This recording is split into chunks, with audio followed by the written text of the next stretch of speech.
Strange Wills, starring the distinguished Hollywood actor Warren William and featuring Lorene Tuttle with Howard Culver and an all-star Hollywood cast. Original music by Del Castillo.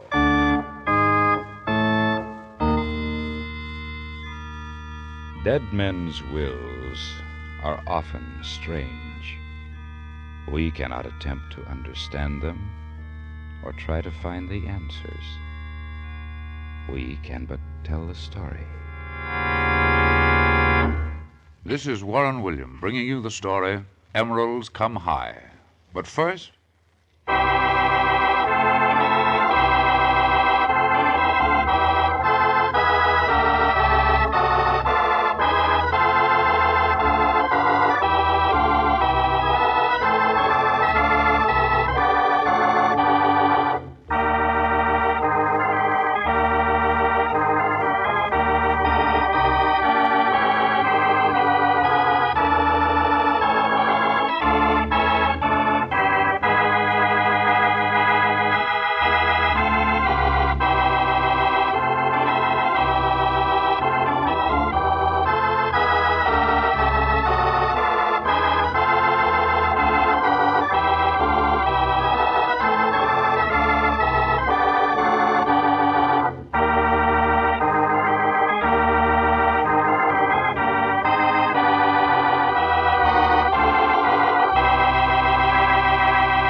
And now back to Warren William as John Francis O'Connell in Emeralds Come High.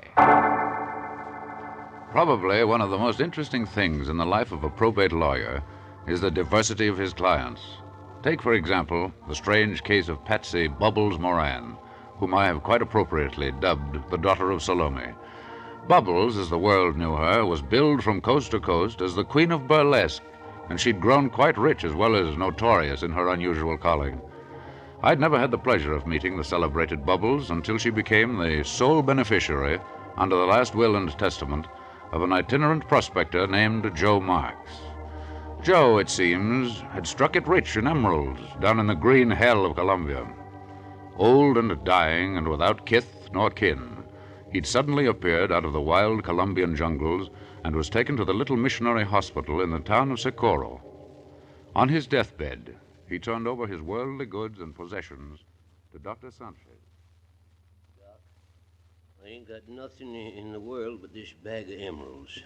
Here it is. But these emeralds? Why, these emeralds are very valuable, Joe. I know it, Doc. I know it. You ain't telling me nothing I don't know. Now, you listen to me. Yes, Joe. Excuse me for interrupting. You want a bigger hospital, don't you? Yes, of course. We need it very badly. The natives... Well, you're going to get it if old Joe Marks has his way. Now, listen to me, Doc. My time's running out. I don't want to palaver more than I have to. I'm going to give you the emeralds. Then you can have a fine hospital. Give me the emeralds? Why, they're worth a fortune. Of course they are. That's why I'm giving them to you, blasted. But there's a catch, Doc. A catch? Yes. What is it, Joe? I've made out a will. It's here in this envelope. I want you to see that it gets to the States for me. It's addressed to a lawyer. His name is O'Connell. John something or other O'Connell. Francis. Yes, that's it. John Francis O'Connell. He's a probate lawyer, I guess they call him. Well, I want him to get this letter and my will. Now then, Doc, is it a deal? Is it a deal? Why, Joe, for what you've done for our hospital, I'll deliver the letter in person. Yes, sir, I'll fly to the States and deliver your last will and testament personally. No, you don't. I ain't dead yet.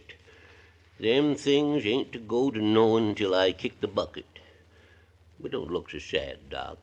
I ain't gonna last much longer. Just take good care of me for a few more days, and then the bag of emeralds is yours. Yes, sir, Doc. Yours for keeps.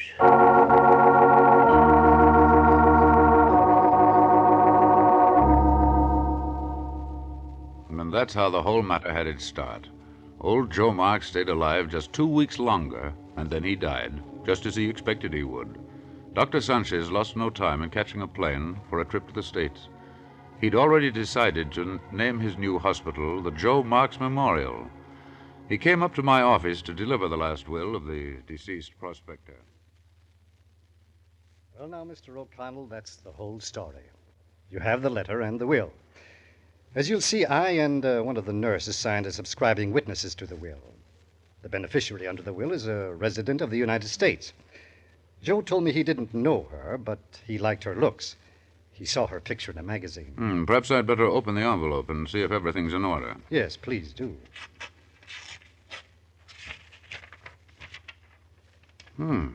Good heavens. Why, it's incredible. This Joe Marks has left his entire emerald mine to Patsy Bubbles Moran. And who, might I ask, is she? Patsy Bubbles Moran is America's #1 pin-up girl. She's the queen of burlesque.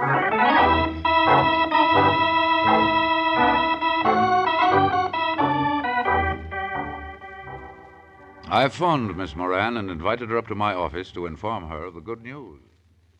Gee, an emerald mine. Gee.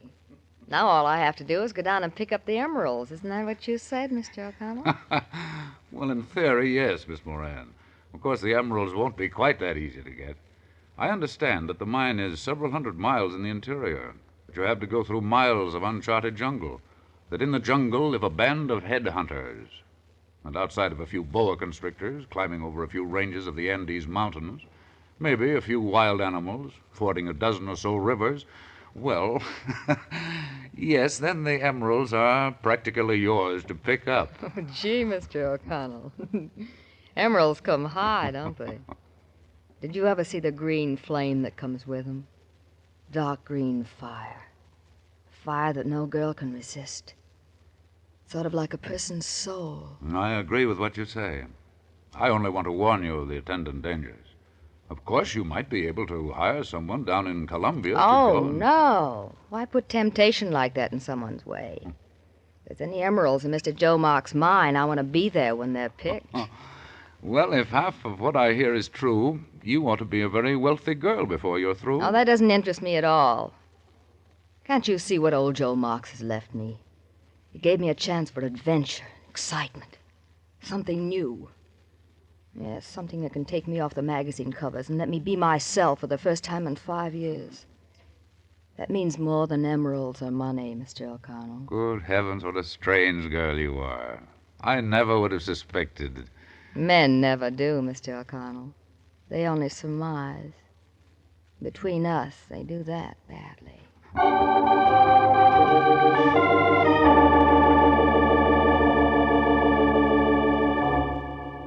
I finally agreed to fly down to Colombia with Miss Moran and help her organize an expedition that would carry her into the interior.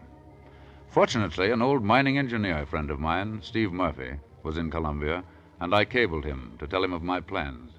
He agreed to meet us at the airport. It's murder to let a girl go into the interior, John. It's bad enough for us. You can't imagine what goes on. Why, some of those Indian tribes would rather snatch your head than have 1,000,000 emeralds. And you know what they do? They shrink them, make them real small and pretty. Oh, you mean... I mean more than that. You can still recognize the person even though his head isn't any larger than a tennis ball. I've already told Miss Moran about the dangers, Steve. And if that doesn't scare you, listen to this. Other tribes bump you off with poisoned arrows that they shoot out of blowguns. You don't hear anything. You feel a little sting, and 8 seconds later they bury you. It's that deadly. Now, are you convinced, Miss Moran? Oh, you forget, Mr. Murphy, that I've spent the last 5 years dancing in burlesque. I've had everything thrown at me that's possible. Well, I survived. So what's a little jungle or headhunters or poisoned arrows by comparison? Okay, if that's what you want, I'm willing to do my best to take you in and bring you out all in one piece. I'll get busy and get men and equipment lined up for the trip. According to the map old Joe left you, we ought to be back in 6 weeks. And, if we're lucky, with a bag full of emeralds. You'll go too, of course, won't you, John? Well, you want me to go?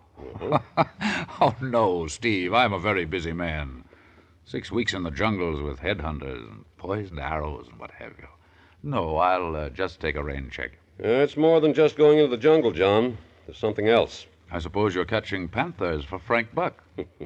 No, that'd be child's play alongside of the real reason I'm down there. The truth is, I want to trace the source of the very poison that these natives use on their arrows and darts. It's called curare. And why does anyone want to trace the source of a poison that kills you in 8 seconds? Well, I'll tell you.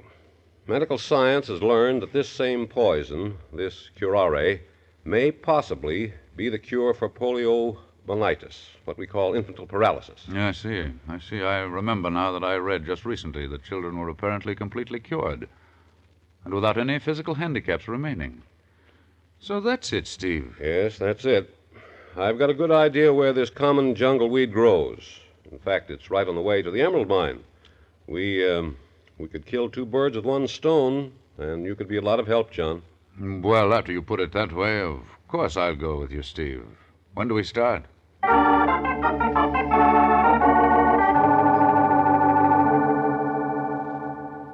Getting ready for our trip into the interior consumed the better part of the next few days. There were endless supplies to purchase, and last but not least, the choosing of picked natives who were to act as our guide through the uncharted miles ahead. In a last-minute move, Steve had asked his handsome young son, Peter, to accompany us. One look at the curvaceous Patsy Moran, and he had eagerly acquiesced. After all, it wasn't every day that one took jungle trips with beautiful girls, and especially one so beautiful as our Queen of Burlesque. Finally, one night, Steve called us all together for a final meeting. Well, everything's set for an early takeoff at dawn tomorrow. We have 4 natives going along who'll act as guides, but they're unpredictable. When we reach the headhunters' territory, we white people must stay close together. At no time do I want any one of us separated. Now, remember that. It's vitally important. No one of us is ever to be alone. Well, Steve, I don't want you to worry too much about me just because I'm a girl. Believe me, I can take care of myself.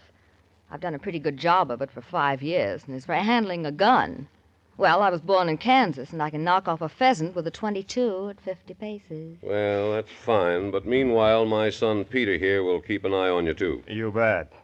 It's going to be a lot more fun than running a copper mine, Dad. Well, now remember this, everybody. It's going to be dangerous.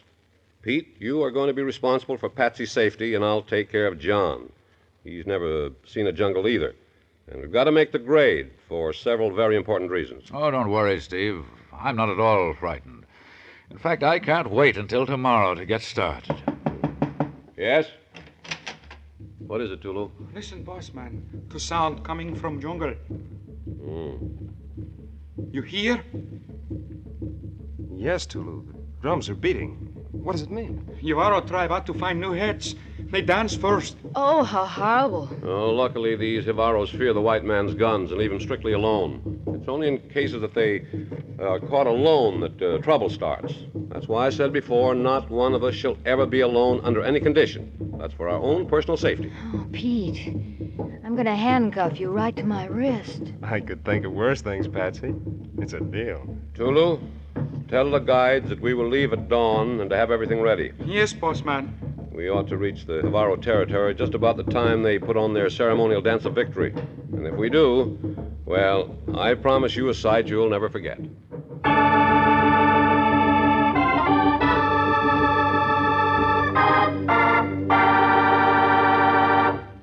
Part 2 of Emeralds Come High will follow in just a moment. But first, a word from your announcer.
now part 2 of Emeralds Come High with Warren William as John Francis O'Connell. We left Socorro before dawn, and in 20 minutes were deep in the tangled jungle. Only the chatter of monkeys and the strange tropical birds marred the quiet of the morning. Their incessant noise was terrifying to our native guides ahead. We pushed on into the green hell that completely swallowed us. 2 days later... The natives have spotted us. They're telegraphing the jungle that we're coming. Not frightened, are you, Patsy? Of course not. To me, they're just another batch of wolves. I know how to handle them. If they ever spot that bright red hair of yours... Red means danger in anybody's language, especially the red hair of Patsy Moran. Just let them try anything. Where's Peter, Steve? Up ahead with Tulu. The drums are getting nearer. They may be planning an attack. Keep on the trail. Look at those clouds. Looks like a storm coming up. Yeah, nothing new about that. They have one almost every day in these parts. I'd better go ahead and see what Tulu says about those drums. Hurry back, Steve. I can't even see the sky. Looks like a green heaven to me. That's all we need now, a thunderstorm. At least it would cool us off. Must be 150. Here it comes. Let's get under this leafy tree. Gosh, how dark it's getting. Hey! Hey up there, Steve! Pete! They can't hear me over the thunder. I'll run ahead and tell them to stop. Stay right here. I'll be right back. Okay. Now don't move, remember? I promise I won't move a step. Steve! Oh, Steve! Rain, go away. Come again another...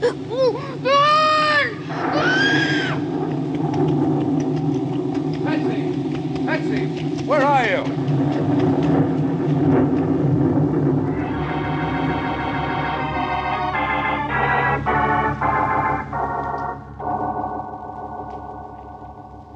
Patsy Moran had disappeared as completely as though the jungle had swallowed her up. We searched everywhere, but not a single clue could we find. Steve, Peter, and I were forced to the conclusion that she'd been captured by the headhunters. As soon as the storm abated, we decided to increase the perimeter of our search. By twos, we spread out in an ever-widening circle. A little later... Bossman, come! That's Tulu. Come. That's Tulu. He must have found something. Let's hurry. Coming, Tulu. See, Bossman, on tree. Tulu find hair, red hair. Hey, that belongs to Patsy, all right.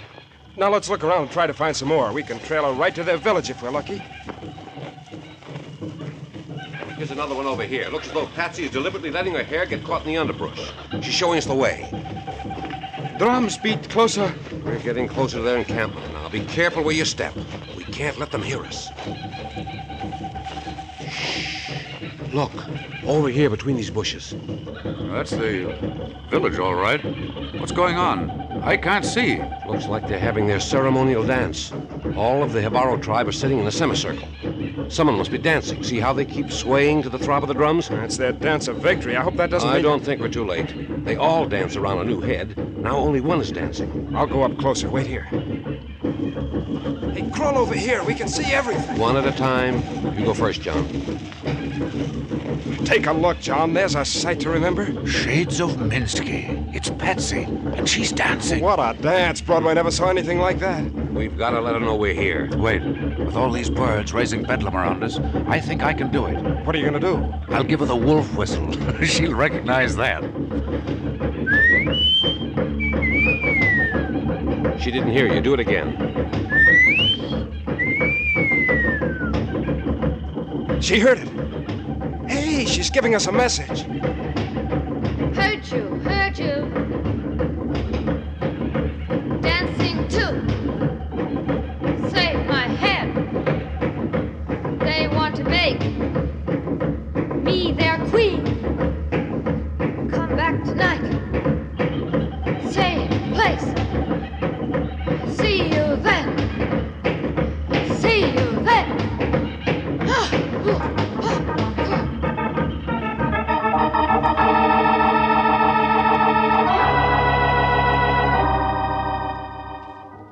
Later that night, under a brilliant tropical moon, we crept back to our place in the jungle just outside the native village. We had everything ready for a quick getaway, but we were prepared to get Patsy one way or another. Most of them are drunk. They get tight on some native brew and sleep for days. Hey, look way over there. That hut on the far side. Yes, I see. Patsy is crawling out of the hut. She's cutting into the jungle. Give her that wolf whistle, John. Let her know we're here. Now let's wait. There she is. Over here, Patsy. Here. Steve. Oh, John. Gee, it's like old home week at the Follies. And what a relief to see your red hair still attached to your pretty head, Patsy. Yeah, but let's go. Every minute we stay here may be our last. We'll strike right out for the mountain pass. Once we're there, we'll be safe. Oh, wait just a minute. There's something I want to show you first. That can wait. No, it can't. Now, you boys follow me. I know just where to go. Here. Take a look. Well, it's a huge meadow with a good crop of weeds. What's so different about it, Patsy? I saw the Indian women gathering those weeds this afternoon. They blew it in huge kettles, and then they dipped their arrows and darts in it. The curare weed. Good heavens. There's enough there for every clinic in the world. But how can we get it out? Why, it would mean war. You boys leave that to me. I know how. Well, tell us, Patsy. I told you that these natives want to make me their queen. They think red hair is a sign of divinity. So I'm going to stay on and be their queen until you lugs come back with a mule train large enough to take this entire crop of curare. Patsy, you're out of your head. Do you think I'm going to... Oh, thank you for them kind words, Peter. But what we're doing is a lot more important than we are. Now, Steve, listen. I'll be perfectly safe right here. While you boys are hot-footing it back to Socorro, I'll be busy learning these native dances. I found out that they put more bumps in their dances than I do. And that's saying something, believe me. But, Patsy, even if everything is as you say, how are we going to get the curare weed out of here without a battle? Well, if I'm to be their queen, they'll have to mind Mama. And I expect you to bring back enough trinkets to keep their minds off their loss. Now, hurry, it's getting near dawn. We've got a week's journey. John, Patsy's right. I think she's perfectly safe for a few days, and the risk is worth it. Come on. We'll head back to Socorro. Goodbye, boys. Good luck. Goodbye, Patsy. I'll miss you. I'll miss you too, Pete. Just wait until you see my next dance. Strictly from the jungle.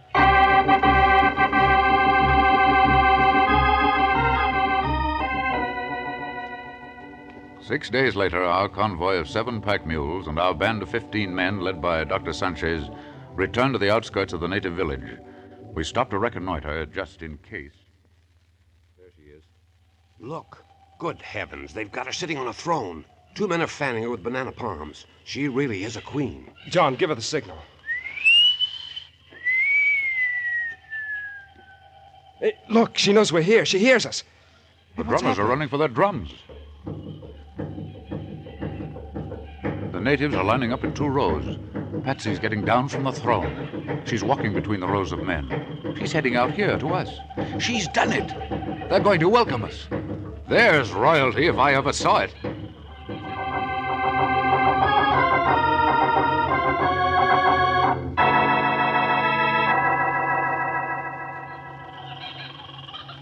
We've got all the curare weed cut, Steve. It's all loaded and ready for the return trip. Oh, that's fine, Doctor. Tell the men to start back. We'll stay and say goodbye to the chief. I hope they let their queen go without any trouble. I'm sure they will. She told them she was going back to the sky one day. Look, Steve. The natives are all gathering in the center of their village. Drummers are coming out. What's going on? Our Patsy is going to give them her final dance. Ooh. Yeah, she told me it'd be a fire dance so that they could all think she's going back to the sky in a cloud of fire. Let's join the natives and watch. This ought to be good. Now, let's sit right here, behind them, just in case. That's a good idea, son. Hey, it almost looks as though the pagan gods were taking a hand in this. Look up at the sky. Another one of our daily cloudbursts in the offing. Well, I'm used to them. She's starting her dance.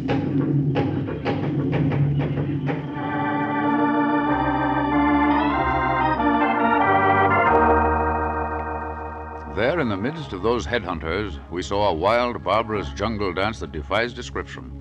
The incessant pounding of those jungle drums set our blood aflame.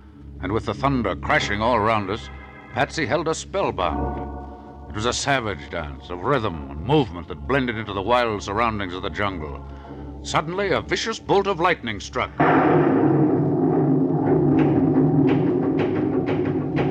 Where's Patsy? She's gone. Quiet, John, quiet. That's what she was waiting for.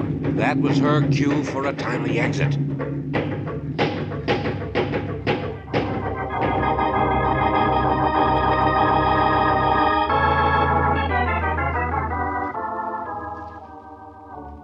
Back in Socorro, we learned why Patsy had suddenly abandoned her search for the emerald mine.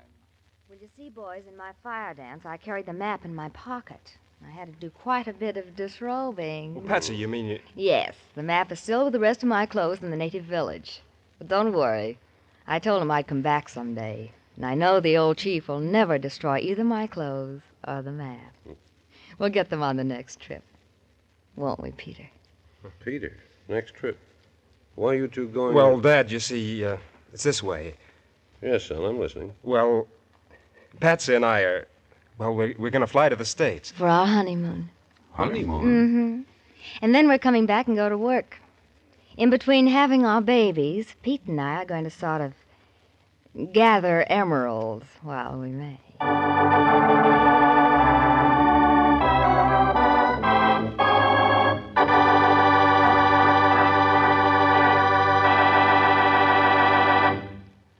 Warren William will be back in just a moment to tell you the rest of the story of the probate cause of Emeralds Come High. But first, here is a brief message from your announcer.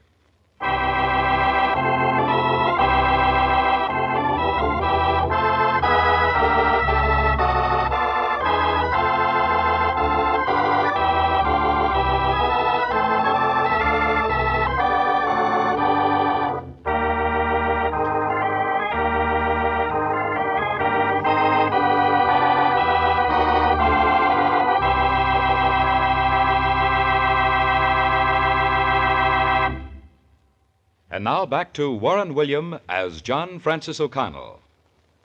News of Patsy Moran's strange adventure with the headhunters preceded us to the States. And what happened? She's being billed as the Emerald Queen. I don't have to tell you that her native jungle dances are causing a sensation that won't be forgotten on Broadway in a long time to come. I'd certainly like to be back in Columbia when the Queen returns to her tribe. That'll be a day to remember. And I'd like to pick up a few emeralds here and there if and when they may be found. Wouldn't you?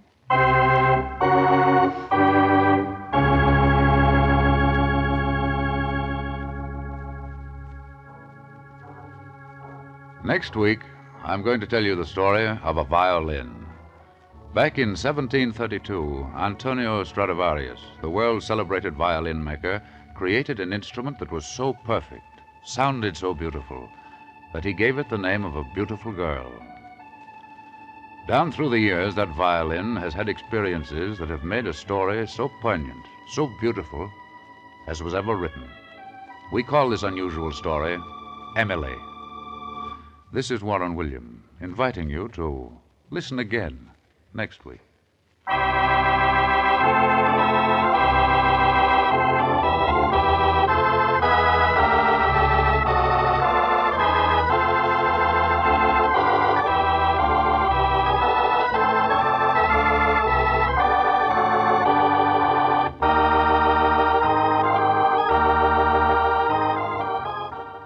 Strange Wills is written by Ken Krippene and directed by Robert Webster Light. Names, places, and events have been changed so that no reflection may fall on any person or persons living or dead.